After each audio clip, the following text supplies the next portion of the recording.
যখনই ঢাকা বিশ্ববিদ্যালয় করতে গিয়েছে ছাত্র দলকে নির্মমভাবে নির্যাতন করেছে, মাথা ফাটিয়ে দিয়েছে, রক্তাক্ত করেছে, তারপরে পুলিশের হাতে ধরিয়ে দিয়েছে। আপনারা জানেন ডাকসুর প্রশাসন সম্পূর্ণভাবে কাদের দ্বারা নিয়ন্ত্রিত। এই 17 বছরের জাতীয়তাবাদী দলকে ঢাকা বিশ্ববিদ্যালয়ে ঢুকতে দেওয়া হয় নাই।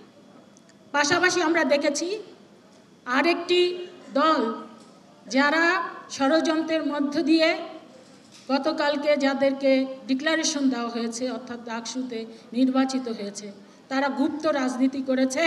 ফ্যাসিস্টদের অনেকে বলে ছায়াতলে, আরও খারাপ ভাষায় বলে, আমি সেটা উচ্চারণ করতে চাই না। এরপরে দেখেন সেই আমাদের ছাত্র দলের কোনো নেতা কর্মী অথবা ছাত্র দলের কোনো কর্মসূচি যখনই ঢাকা বিশ্ববিদ্যালয় করতে গিয়েছে ছাত্র দলকে নির্মমভাবে নির্যাতন করেছে, মাথা ফাটিয়ে দিয়েছে, রক্তাক্ত করেছে, তারপরে পুলিশের হাতে ধরিয়ে দিয়েছে। আর এই গুপ্ত রাজনীতিরা তারা স্বৈরাচারের পেছনে থেকে তারা রাজনীতি করে গিয়েছে।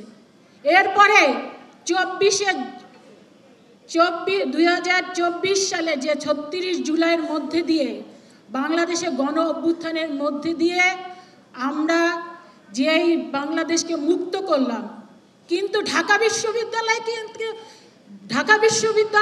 কিন্তু আমরা মুক্ত করতে পারি নাই। কারণ ঢাকা বিশ্ববিদ্যালয়ে আবার নতুন আইন জারি হলো, বলল কি ঢাকা বিশ্ববিদ্যালয়ের ডাকসুতে নির্বাচন করা যাবে কিংবা ঢাকা বিশ্ববিদ্যালয়ের কেন্দ্রে রাজনীতি করা যাবে, হলে হলে রাজনীতি করা যাবে না।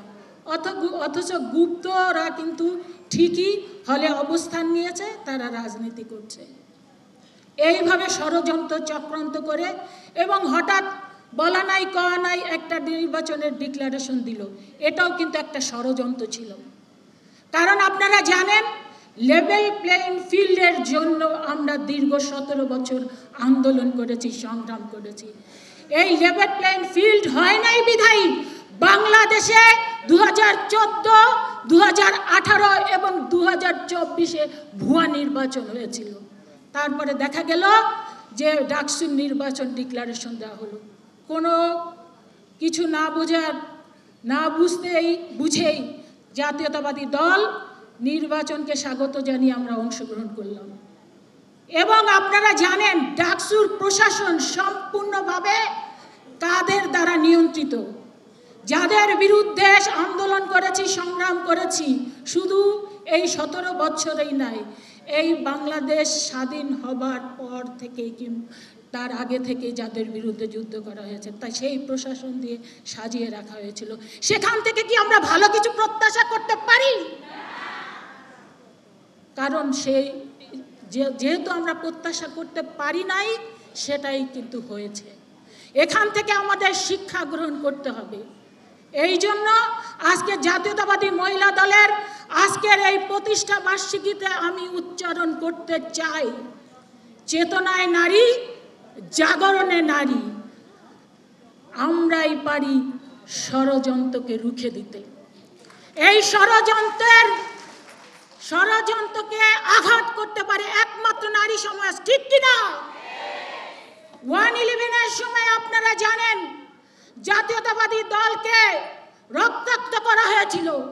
জাতীয়তাবাদী দলের নেতা কর্মীদের বিরুদ্ধে নানা রকমের ষড়যন্ত্র চক্রান্ত করা হয়েছিল, কিন্তু রুখে দাঁড়িয়েছিল জাতীয়তাবাদী মহিলা দল। জাতীয়তাবাদী মহিলা দল দেশনেত্রী বেগম খালেদা জিয়ার পাশে থেকে তারা কিন্তু একটা বিরাট ভূমিকা পালন করেছিল। সেই কারণেই সেই 111-এর হোতারা কিংবা সেই 111-এর নির্বাচন কমিশনের মুখ থেকে উচ্চারিত হয়েছিল যে বিএনপির নেতাদের তো দেখা যায় না, শুধুমাত্র নারী নেত্রীদের দেখা যায়।